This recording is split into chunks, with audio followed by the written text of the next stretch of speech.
Hi, welcome to the Zoning Board of Examiner and Appeal meeting for June 8th, 2017. We'll call the meeting to order.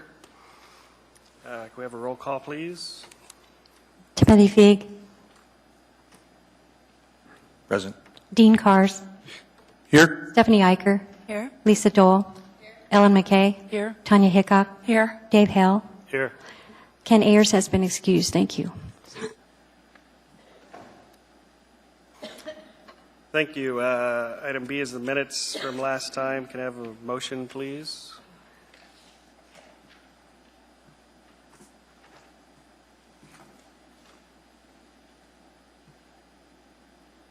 Mrs. Eicher. I move to approve. Second. We have a motion and a second. Are there any corrections to the minutes that anyone wants to discuss? See no corrections. Does anyone have any objections to the minutes? Approval of the minutes? See none, the minutes are approved. Moving on to special order of business. Are there any disclosures?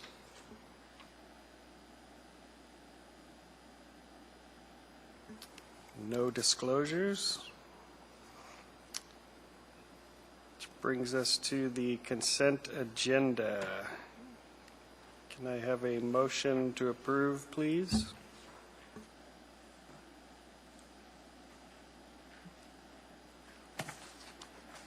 Mr. Vig. Move to approve the consent agenda. Second. We have a motion to approve. Are there any items that anyone would like to pull for discussion or any other reason?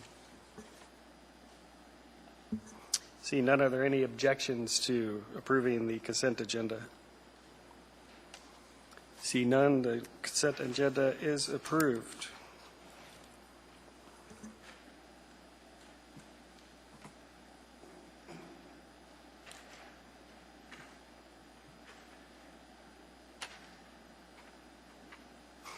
So we have one case that's being postponed. Is there anyone here that's here for the postponement? Case 2017-0035. Staff, do you have anything that you'd like to say about that postponement? Thank you, Mr. Chair. I'll just be brief. The planning director, under advisement of planning staff, is granting postponement of case 2017-0035 until July 13th, 2017, in accordance with AMC 21.03.020L2A. The petitioner has not met the posting requirements of Anchorage Municipal Code 21.03.020H5. Thank you, Mr. Chair. Thank you. We need a motion to grant the postponement, please.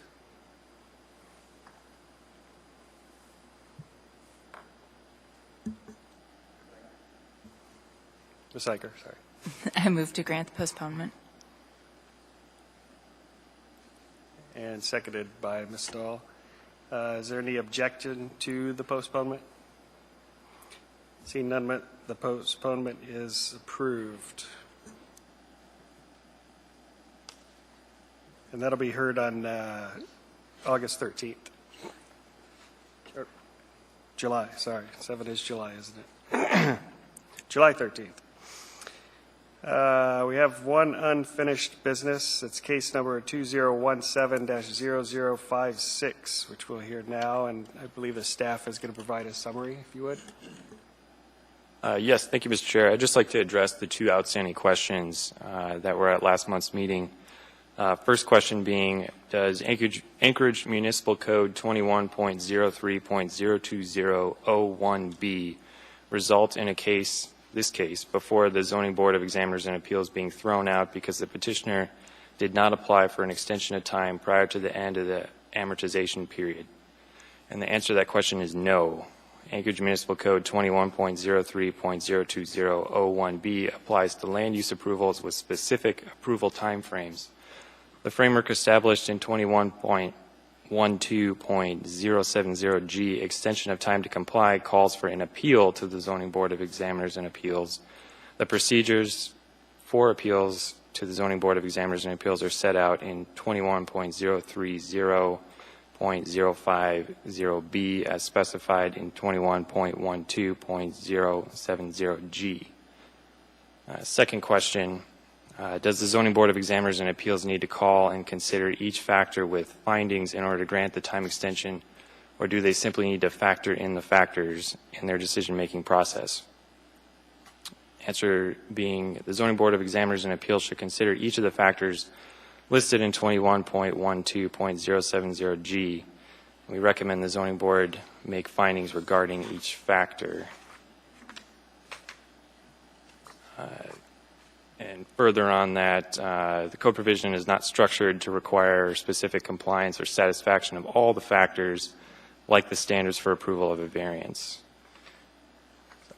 Thank you, Mr. Chair. Thank you for that summary. So where we left this was we had closed the public hearing, and the matter rested with the board. So at this point, I believe we need a positive motion.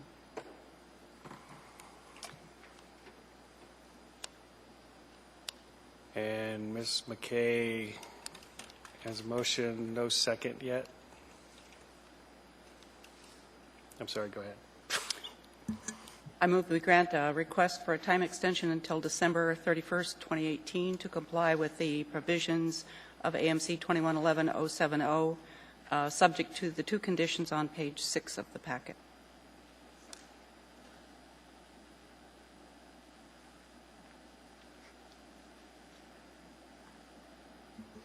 Here we have a second with Mr. Cars. Is there discussion on the motion?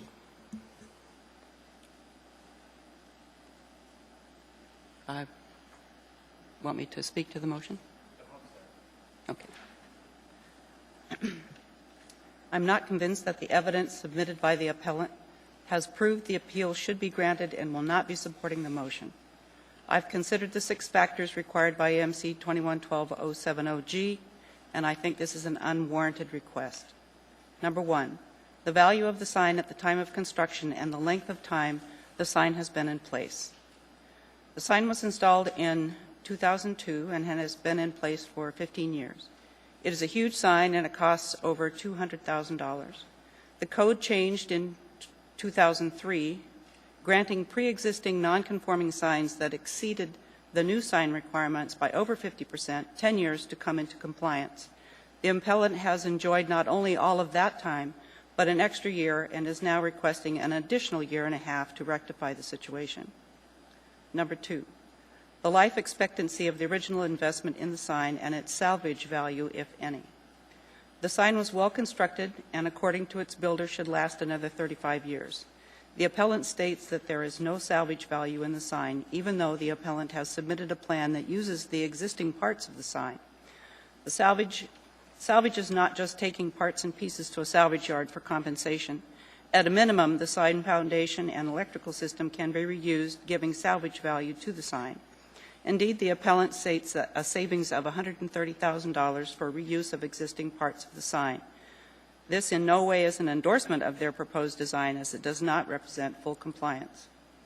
Number 3, the amount of depreciation and/or amortization of the sign already claimed for tax or accounting purposes.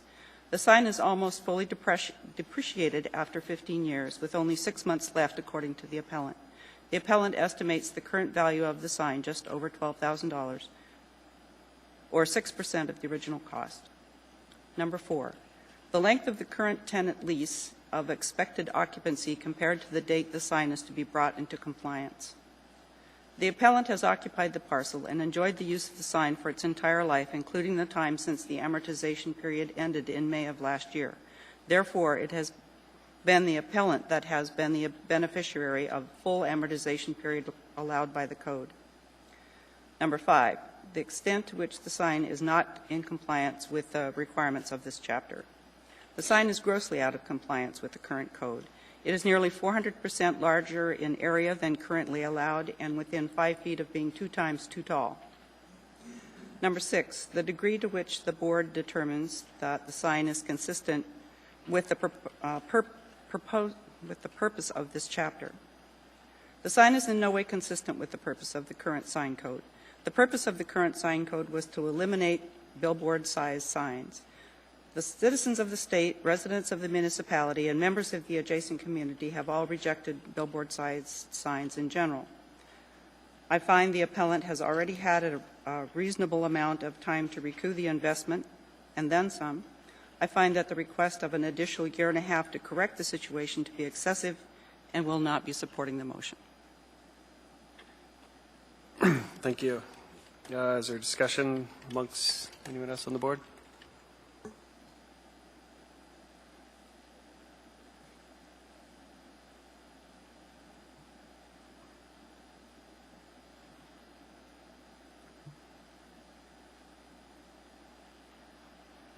Ms. Hickok?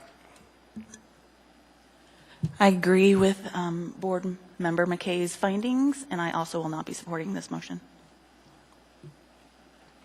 Mr. Cars, do you want to speak to your second? Thank you. I would concur with Ms. McKay's statements and findings of the I'm not sure if they're the standards or the 6 measures, so I will also not be supporting the motion. Thank you. Is there any other discussion on this? Ms. Dahl?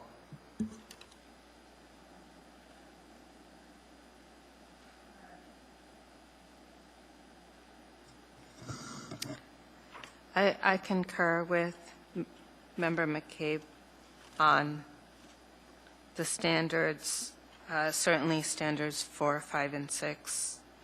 3, 4, 5, and 6. I generally concur with her on standards 1 and 2.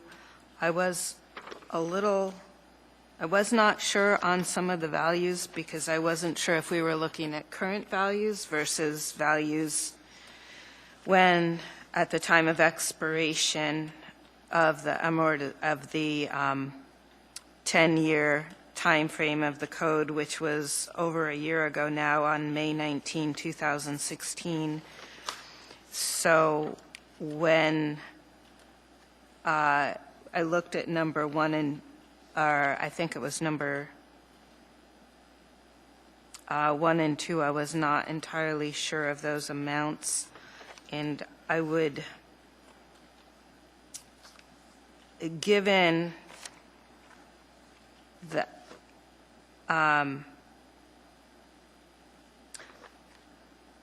given that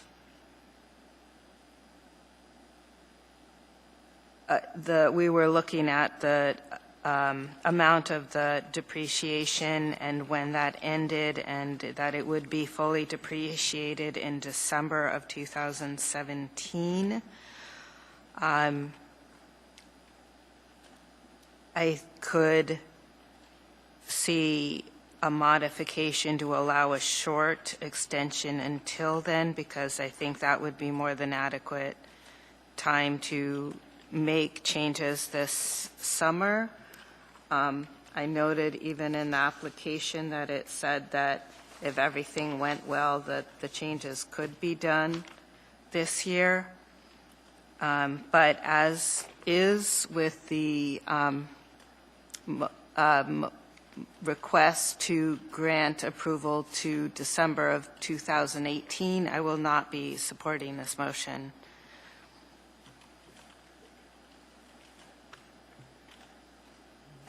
Thank you. Anyone else?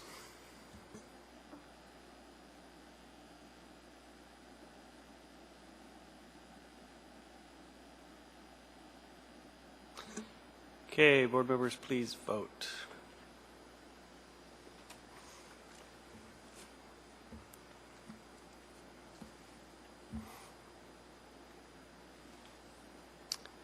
The votes.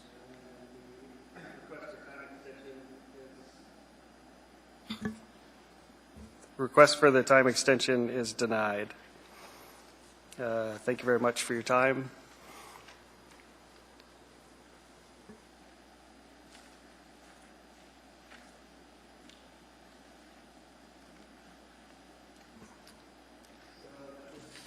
That moves us through That case and the postponement, are there any reports? I have no reports. Is there a report from the secretary? No. Committees, board members have any comments? Seeing none, can we have a motion for adjournment? Ms. Dahl. Ms. Dahl. I move we adjourn. Seconded. By Ms. Iker. Thank you. Any objections? Seeing none, we are adjourned. Thank you very much. Thank you for coming.